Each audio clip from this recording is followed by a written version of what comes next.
This is ESBR Boxing. Delighted to be joined by the new silver super bantamweight commonwealth champion Ramez Mahmood, who's defeated Peter Merger here tonight at York Hall. Ramez, good to speak to you again. Congratulations on the win. Happy with tonight? Yeah, I'm very pleased with it. I've had some week, man, and it was half contemplating pulling out the fight with events that happened this week, but I stuck with it and come out with the result. So yeah, very pleased. Can I ask you to elaborate on that at all? What's been going on this week? Yeah, so my granddad passed away on Monday, and then we obviously had the funeral events and whatnot this week, and it sort of messed my head a little bit, and then sort of switched back on last minute and ground out the result, and I just dedicated that for him. He was a big fan of combat sports and supported my boxing and stuff, so yeah, I sort of did that for him, and it would ruin me inside if I didn't come out with that. Yeah, well, before we go any further, just want to say really sorry to hear about your granddad. Hope you and your family are doing okay. Much respect to you for going ahead with tonight. I think something like that happening in your personal life and then having a fight a few days later sounds very difficult to me. So much respect to you. Thank you. On tonight, yeah. Just why have you won tonight, Ramez? What was the difference between you and Peter tonight? I think I sort of dragged Peter into my kind of fight. I think he wanted to keep it long, but I think he was shocked at about how good my jab was. I think there was times where I was out jabbing him, and even on the inside, I felt physically stronger. Maybe I smothered my work a bit too much, but I felt like at long range, I was beating him to the punch, and on the inside, I was sort of beating him to the punch as well. So I felt like I covered all bases in the fight, and I sort of dragged him into my fight. Absolutely. Do you think work rate was a factor as well? Like, you've been the distance more than he has, you've had more fights than he has. Do you think that was a factor as well? 100%, yeah. I expected him to sort of fade out a little bit, and got to give him credit, he did stick in, but I know I was hurting him at times, and he was feeling the pace, and I just stuck at that. Yeah. I heard Kyle Greaves say he's blowing out his arse about 50 times, and what was being told in you between rounds? What sort of feedback were you getting, Ramez? The feedback I was getting was not to smother my work, not to throw the single jab actually, because a lot of the single jabs, you were starting to read them a little bit, so double them up, stuff like that really, and when you're inside, really make the shots count.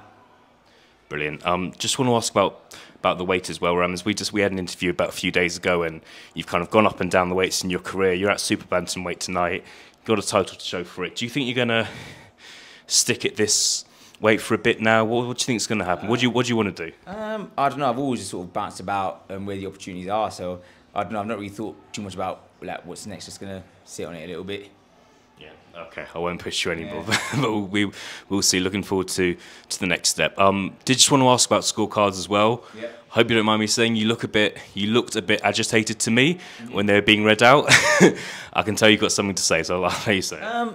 No, I wouldn't say I was agitated, but you know, I felt like it was a long wait for the scorecard. And you know what they say, when it's a long wait, then something dodgy is going to happen. So I was waiting and waiting. And the longer I was waiting, I was like, they better not rob me. And then they read the first card out, and it was 96-94. And I was like, that's a little bit close.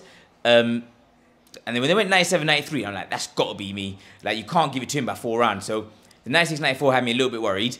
Then when it was 2 97-93, like, yeah, I've got that. Definitely, but in yourself, did you come away from fights thinking I won X amount of rounds or not so much? How many rounds were you confident that you had won? I felt like I won quite a lot of them, to be honest. But you know, when you're in the away corner and like, you never know what's going to happen. And he was trying to steal rounds, so there might have been rounds where I'll probably win like 2 minutes 30 seconds of them. But if you win the last 30 seconds, that might stick in the judges' minds. And I noticed in his last fight, he did that quite a lot, where rounds were close. And have a little fluid last 10 seconds and hit the rounds. He was trying to do that again tonight. So I might have let him do it a little bit in the early rounds, but in the later rounds, I didn't let him do that. Absolutely. Just a couple more for me, Ramez. You had a conversation with Steve Goodwin post-fight. What was that about? Was that him just congratulating you? Did you discuss what's next at all? It was literally just congratulating me for having me on the show. I mean, me and Steve do go way back. He had me on the show for a little while. I won my Southern area on his show as well, and Steve is an honest man. So it wasn't anything about boxing specifically. It was just thanks for having me on. Brilliant. Ramez, congratulations on the victory again tonight. Really, really proud of you.